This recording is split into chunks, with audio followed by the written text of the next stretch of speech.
Good day to you and welcome to another Paddocks Club tutorial. Today we're going to have a closer look at Prescribed Management Rule 31 in brackets 4 capital A, which deals with the continuation of and increases in levies at the financial year end.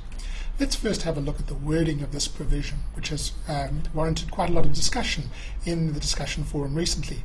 It has a first segment which says that after the financial year has expired and until owners become liable for contributions in respect of the next year, owners are liable to continue paying those same amounts, those same installments as were due and payable during the expired financial year.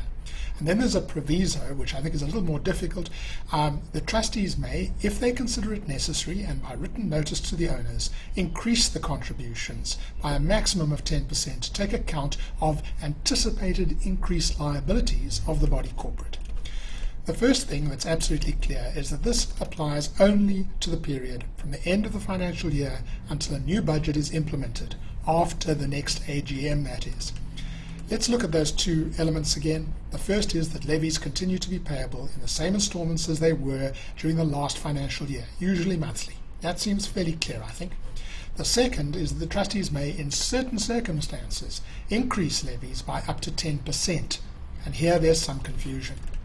Let's look at this interim levy increase and the requirements that surround it. Firstly, the trustees must take a resolution that an increase is necessary to take account of anticipated increased body corporate liabilities. Secondly, the trustees must take a decision as to what increase is required.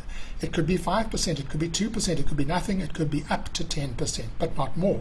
Of what? Of previous installments. So they're basically taking the installments that applied in the previous financial year and adding an incremental increase of up to 10%.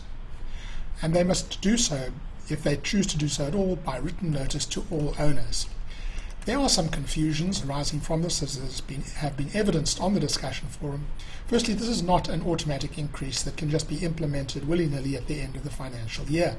The trustees must believe that body corporates have increased or will do, and therefore that it is necessary to increase levies.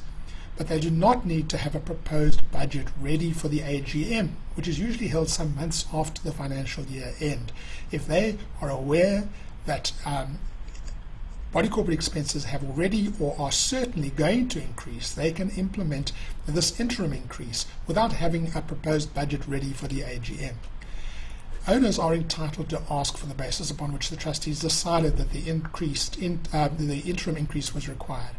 But the decision is within the discretion of the trustees. As long as they act in good faith, an owner does not have the right to challenge the decision and say, oh no, you shouldn't have, I'm not going to pay this increase. This is an area in which the trustees have a discretion, and if they exercise it properly, owners are bound to pay the increased levies until the new levies are implemented.